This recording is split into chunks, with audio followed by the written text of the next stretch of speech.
What is up everyone, welcome back to another video. Today we're going to look at 10 players to target for game weeks 36 to 38 for the run-in of this FPL season. Just 3 game weeks left, so we really need to be finding those picks that can really make up the ground in our overall rank or in our mini leagues to get us where we want to be come the end of the season. So I've got 10 players from a variety of positions, a variety of price points and a variety of teams to hopefully fit the structure that is best for your team. Now, to start off with, we go in with a Manchester City defender in Aymeric Laporte. 6 million as a defender, quite cheap in comparison to the likes of Cancelo. Cancelo hasn't actually got the same level of attacking returns recently that we saw from him earlier in the season. So I do actually think Laporte can offer a good alternative. If I didn't own Cancelo now, I probably wouldn't go buying into him because playing on the right-hand side without Walker, the attacking threat is not quite the same as when he was out on the left-hand side. In the last 6 matches, he started all 6, 0 goals, 0 assists, 0.6 XG and 0.1 XA. So not that much attacking threat, but we know he is capable of it. If he does get his head on the end of a corner or on the end of a cross, he is capable of scoring. He just hasn't done it in the past 6 weeks. Over the next 3 game weeks, including that double in game week 36, he is predicted to score 19 points. Great fixtures: Newcastle at home, Wolves away, West Ham away and Aston Villa at home. 4 good fixtures that they could easily keep 4 or if not 3 clean sheets in. So I really like the idea of a double Manchester City defence over this. And I think Laporte should start all 4 of these fixtures as well. Definitely one that I'm looking at buying into my team. If you haven't seen my first thoughts of my team selection from yesterday, go and check that out. But I do definitely like Laporte. Now, building on him, another Manchester City defender who's actually recently come back from injury, and so a bit more of a differential, is Ruben Diaz. Only 2 starts in the last 6 with 1 assist, which he did pick up in game week 35.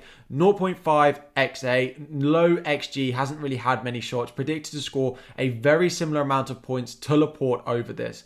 However, he may be slightly better in the air, although he's not necessarily taller. He gets up very well, he fights in the air, he got an assist as we saw in game week 35, and a very nice run of fixtures as well. Diaz is probably my preference out of the 2 just because I know how important he is to that Manchester City defence. He has come back from injury, is the only worry that there may be that little bit of rotation. If Stones or Ake come in to start one of the games, then potentially we could have a bit of a problem for Diaz, but I do like him as an option. I do think he's the mainstay in that Manchester City defence, so a really nice option to go with there as well. If I had to pick, I'd probably just about go Diaz over Laporte.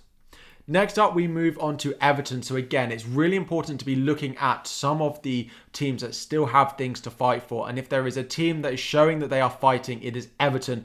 After that 1-0 win against Chelsea in game week 35, we've gone with the defender to start with. We'll look at a few of other options elsewhere on the pitch next, but Mykolenko in at 4.9 million as a defender. Started 6 out of the last 6, has picked up 1 assist in that time. His XG and his XA are quite low, but if you watch that Chelsea game, the eye test would tell you something different. He almost got on the score sheet with a goal in the first half against Chelsea. He is going to get chances going up that left-hand side. He is only predicted 14.8 points over the next 3 game weeks, but that is partly because of how Everton have performed previously. They do have a double game week, Leicester and Watford in game week 36, and then Brentford and Crystal Palace at home in game week 37 before Arsenal away on the final day of the season. We know that they are fighting to stay in the Premier League, so they really have that motivation factor that we are looking for. A really nice price as well if you can't afford Matty Cash. I really like Mykolenko as a bit of an alternative to him, and a very nice differential, I think,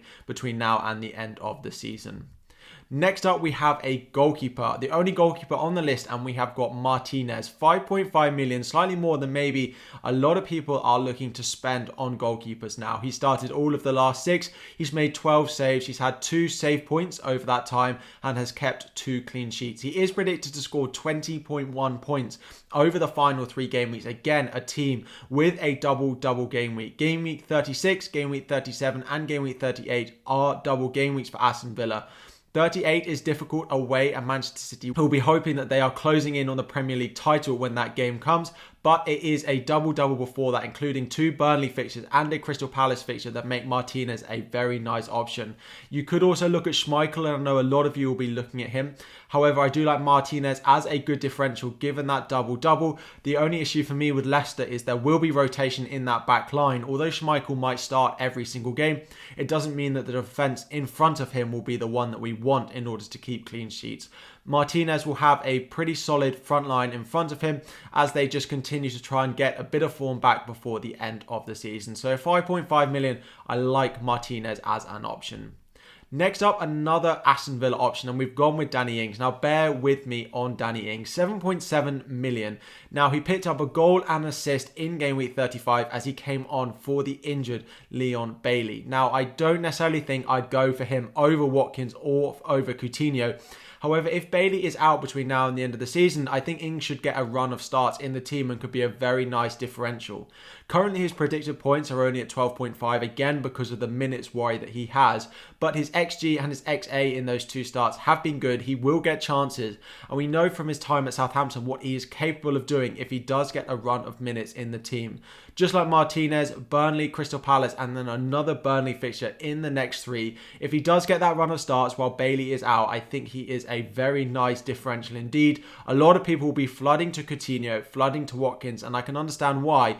But if you are looking to make up ground and we get confirmation that Bailey is out, or even without that, I do think Danny Ings could have a good final 3 game weeks of the season.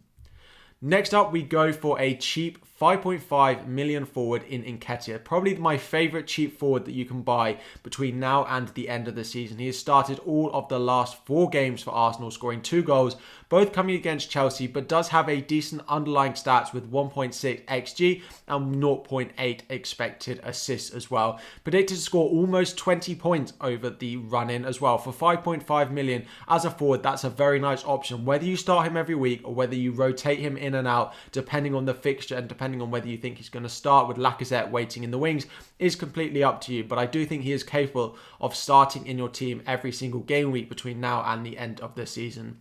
A double game week in game week 36 for Arsenal of Leeds and Tottenham, followed by Newcastle and Everton, is a great opportunity. He looked good even when he hasn't been returning in the past couple of games as well. I expect him to stay in that Arsenal team for the time being as well. And at that price, you can't really complain. There should be attacking returns in there for him, given that he doubled this week and 2 nice fixtures after that as well. A good cheap option that could help fund some of those big hitters which we are looking at in the midfield, in the likes of De Bruyne, in the likes of Salah, and in the likes of Son as well.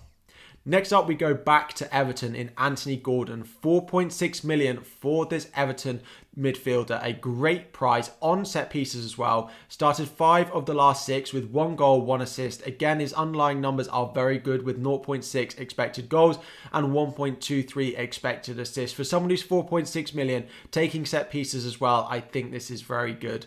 Only 12.6 predicted points. All the stats are taken from fantasyfootballhub.co.uk. Go and check them out with the link in the description if you have not already. Double-double again, which is what makes Gordon very appealing. Like Mykolenko, they are fighting to stay in the Premier League. I can't see Gordon being rotated. He's one of their best players at the moment, given they play defences that are weak in Leicester and Watford, and then 2 home fixtures in 37 of Brentford and Crystal Palace, followed by an Arsenal team who have been far from assured defensively recently. I think this is a great option. Again, a good enabler, but I'm also very happy to start him in my fantasy team between now and the end of the season, given that they have a double-double and then Arsenal at home on the final day, whereas if they're still fighting to stay in the Premier League, then anything at all can happen. So 4.6 million, a very nice price for Gordon. Next up, we go to Phil Foden, 7.8 million. We've been on his radar for quite a few weeks now, and finally I think it has come the time where we go and buy Phil Foden. Started 5 of the last 6, 1 goal, 2 assists, good underlying numbers, and predicted to score 18.2 points over the final 3 game weeks and 4 matches of the season. Like the Manchester City defenders, they have a double game week in game week 36 of Newcastle and Wolves. West Ham away in game week 37, who may as well be fighting for their European title if they do get through this round. Aston Villa at home on the final day as well. It is a really nice run of fixtures. We know what Manchester City are capable of. Yes, you could go up for the likes of Kevin De Bruyne, but if you can't afford him, I absolutely love Foden, and he's the one that I'm considering getting into my team as well. Yes, De Bruyne is probably the one that I would go with if budget wasn't an issue. But for a lot of us, with the likes of Son, with the likes of Salah, I really like what Foden can offer. He seems to be playing every single game when he is fit. He's missed one game in the last 6 just to get a little bit of a rest before the Champions League matches. Without that, in the final 4, I think he'll start all of those games and is a great asset, definitely to own. Next up, we go to Richarlison of Everton, 7.5 million forward. He's really stepping up to the plate and helping Everton fight for survival. Started all of the last 6 with 4 goals and 1 assist. He's also really had good underlying numbers with 3.82 expected goals, 0.81 expected assists, predicted to score 21.7 points between now and the end of the season. A double-double game week again, like we've spoken about with the other Everton assets. Leicester and Watford, 2 teams we know are conceding chances in game week 36.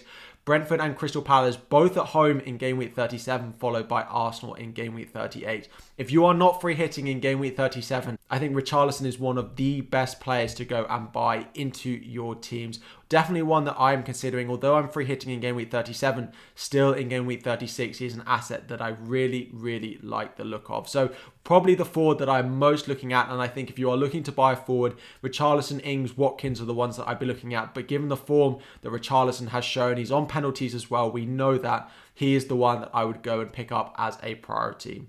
Just one more pick to go through. If you are enjoying, please do like the video, subscribe to the channel. We're chasing 18,000 subscribers between now and the end of the season. It will be close, but with a little bit of your help, we will get there. The final pick that we have got is Wilfred Zaha of Crystal Palace.